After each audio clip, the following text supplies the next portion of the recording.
What's up, y'all? Welcome to the Ozone. Kevin Durant just got traded to the Houston Rockets. And I'm going to keep it straight with you. I think this trade is interesting. I mean, somewhat good, somewhat bad. Or maybe I'm just being biased and being a hater. But we'll find out soon. What's up, y'all?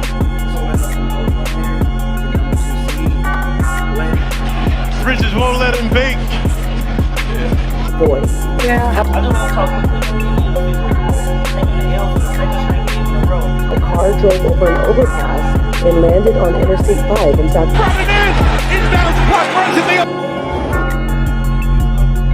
Junior and Shingun, like that's hard. So the Houston Rockets traded Jalen Green, Dylan Brooks, and the 10th pick in next week's draft for 36-year-old Kevin Durant, who's soon to be 37 by the start of next season.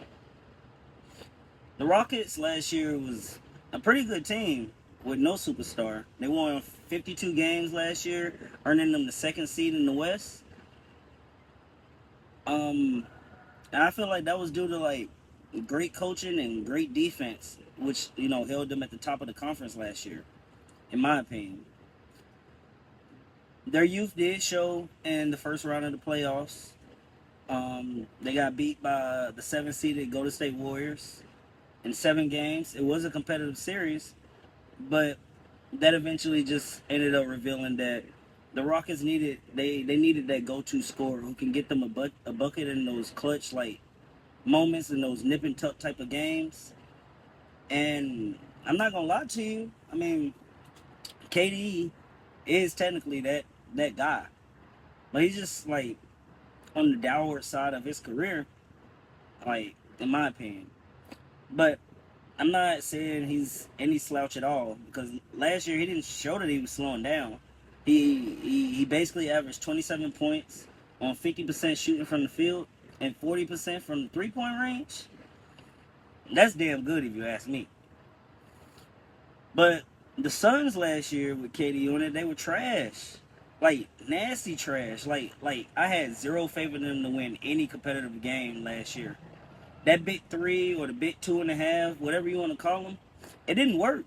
And they were nasty to watch on screen, bro. Like, I'm not going to lie to you. Like, nasty. Like,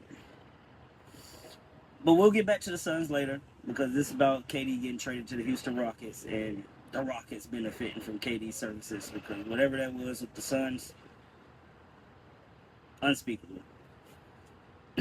KD's fit on the Rockets should be seamless. KD got the type of game where you can just drop him on any team, and his production, like offensively, should bring that team to like bigger heights offensively, at least, just from KD's production. And so with that being said, I do think the Rockets will be very formidable next year. And they will win a lot of games due to just like due to Kevin Durant's greatness in the clutch. They're gonna win some of those games, and it's gonna be due to Kevin Durant and that defense. So with that top ranked defense that they had last year, and they're bringing over into the next season, and with Kevin Durant's like offensive prowess and like steady hand shooting the mid range and being efficient from the field, that's going to keep them in a lot of games, and they're going to be very competitive. And low-key, trading Jalen Green is kind of like addition by subtraction, because he was just hit or miss too much. Like, he was just hit or miss. And you couldn't, like, guarantee that he was going to go off for 30. Sometimes he'd go off for 4 points. Sometimes he'd get you 30. I mean, that was just too inconsistent. And I'm not saying everything is so good with the Rockets now, because they do got some bad. And even though I do believe they'll be a tough out next season, I do think they'll lose a lot of games due to the dependency of Kevin Durant. Like I said earlier, he's on the back end of his career, like the greatness of his career, and he shouldn't be really dependent on to be the number one option or be your number one scorer.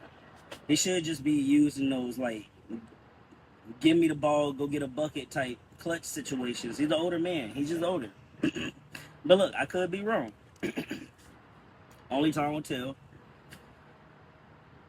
Şengün technically would be considered like the best player or the number one option, but he's also young and he's developing, and so I wouldn't put my money on to that stock, and that's not really a guaranteed option if you're sitting there banking on Şengün carrying you through the playoffs. I mean, you got KD there, but KD already said he don't want to be a leader, so hey, it is what it is. But I do think this rocket moves the Rockets. I do think this move moves the Rockets into like a legit playoff team like that. From the great coaching of Ime, great minutes from Van Fleet, Amin Thompson, Kevin Durant, Jabari Smith Jr., and Şengün. Like that's a great balance of defense and tough shot making, and I'm low key excited to watch it. Um, I'm not gonna jump out there calling them the favorites out the West, even though they were the second seed last year. And the reason why I'm not gonna jump out there is because the West is deep, and they're gonna just continue getting deeper. I mean, we don't even know where Giannis gonna end up going. Don't let them end up going to a West team. The West is gonna get even deeper. But I do think the Rockets gonna make some noise definitely next season. I'm looking forward to watching them, which isn't much of what I did last year. I didn't watch the Rockets unless they were playing my team, which is the Mavericks. And I mean, we'll get back to the Mavericks being my team and why they're my team right now later. But like, on to the Suns. The Suns bringing in Jalen Green, who's a Swiss Army knife, when he got it going, and Dylan Brooks, who's a tenacious defender, and the number 10 pick in next week's draft, and pairing them with the likes of Devin Booker and Bradley Beal. And like always, I'm gonna keep it straight with you. I honestly don't think the Suns came out all that bad with this deal. Devin Booker will always be a guaranteed bucket. And adding Jalen Green, who can also get a bucket, and he's years younger than Kevin Durant, is a plus for Phoenix. Acquiring the 10 pick in next week's draft is also a plus. You'll get a lottery pick player, and you still get younger. And let's not forget about the defense that Dylan Brooks brings. He's basically the type of defender that the Suns needed last year on that KD-led team. That's why they were trying to go get Jimmy Butler, because they needed a leader and a defender. But he's going to get his money's worth. Like, Dylan Brooks, he's going to earn his money. That contract he made, he's going to earn his money. He's going to play tough defense. He's going to talk smack to you. And he's going to hit a big shot here and there. That's just what he do. And I think he's a good get for Phoenix. The Suns last year also needed like a well-rounded, like, big. And they ended up acquiring Nick Richards from the Charlotte Hornets. And in his first couple games, once he first started with Phoenix, he was looking good. But then over time, he eventually started resulting back to looking like a Charlotte Hornet player. Like, he just couldn't get that Charlotte ache off of him for some reason. I mean, Charlotte, Carolina Panthers, but the Hornets always been trash all my lifetime. Whatever. Charlotte Hornets, Charlotte Bobcats, whatever they are, they've been trash. But with that 10 pick that they're going to have in next week's draft, they can use that to go get a big man. I mean, who can eventually mature into the player that they need him to be.